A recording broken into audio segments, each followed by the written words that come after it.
ଜୟ ଶ୍ରୀ ଜଗନ୍ନାଥ। ବନ୍ଧୁଗଣ, ମାତା ସୀତାଙ୍କର ଏପରି କିଛି ଅଭିଶାପ ଯାହାକି ଏବେ ବି ମର୍ତ୍ତ୍ୟମଣ୍ଡଳରେ ଲୋକମାନେ ବା ପଶୁପକ୍ଷୀମାନେ ଭୋଗୁଛନ୍ତି। ରାଜା ଦଶରଥଙ୍କ ମୃତ୍ୟୁ ପରେ ପ୍ରଭୁ ଶ୍ରୀରାମ ଓ ଲକ୍ଷ୍ମଣ ଜଙ୍ଗଲରେ ହିଁ ପିଣ୍ଡଦାନ କରିବା ପାଇଁ ସୁନିଶ୍ଚିତ କରିଲେ।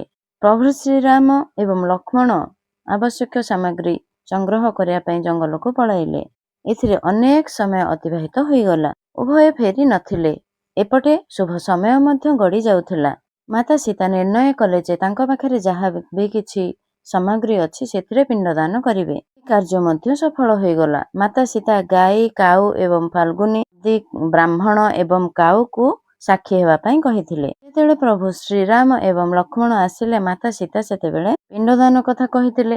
ମାତା ସୀତା ଯାହାକୁ ଯାହାକୁ କହିଥିଲେ ତାଙ୍କୁ ପଚାରିଲେ, କିନ୍ତୁ ସେମାନେ ପ୍ରଭୁ ଶ୍ରୀରାମଙ୍କୁ ଡରି ମିଛ କଥା କହିଦେଇଥିଲେ କି ଏପରି କିଛି କାମ ମଧ୍ୟ ହୋଇନଥିଲା। ସେତେବେଳେ ବରଗଛ କଣ କରିଥିଲା ନା ସବୁ ସତ କଥା କହିଥିଲା। ତେଣୁ ମାତା ସୀତା ସେହି ସମସ୍ତଙ୍କୁ ଅଭିଶାପ ଦେଇଦେଲେ। ଗାଈକୁ ଅଭିଶାପ ଦେଲେ ଯେ ସେ ସମସ୍ତଙ୍କ ଘରେ ପୂଜା ପାଇବା ସତ୍ତ୍ୱେ ମଧ୍ୟ ସମସ୍ତଙ୍କର ଅଇଁଠା ଖାଇବ।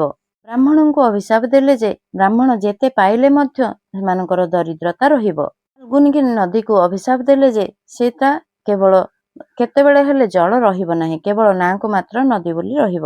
ଏବଂ କାଉକୁ ଅଭିଶାପ ଦେଲେ ଯେ ତୁ ଯେତେ ଖାଇଲେ ମଧ୍ୟ ତୋର ପେଟ କେତେବେଳେ ପୂରିବ ନାହିଁ ଏବଂ ସେ ସର୍ବଦା ଆକସ୍ମିକ ଭାବରେ ମୃତ୍ୟୁବରଣ କରିବ। ଭିଡ଼ିଓଟି ଭଲ ଲାଗିଥିଲେ ଲାଇକ୍, ସେୟାର, ସବସ୍କ୍ରାଇବ୍ ଆଉ କମେଣ୍ଟ କରିବାକୁ ଜମା ବି ଭୁଲିବେନି। ରହୁଛି ବନ୍ଧୁଗଣ, ଜୟ ଜଗନ୍ନାଥ।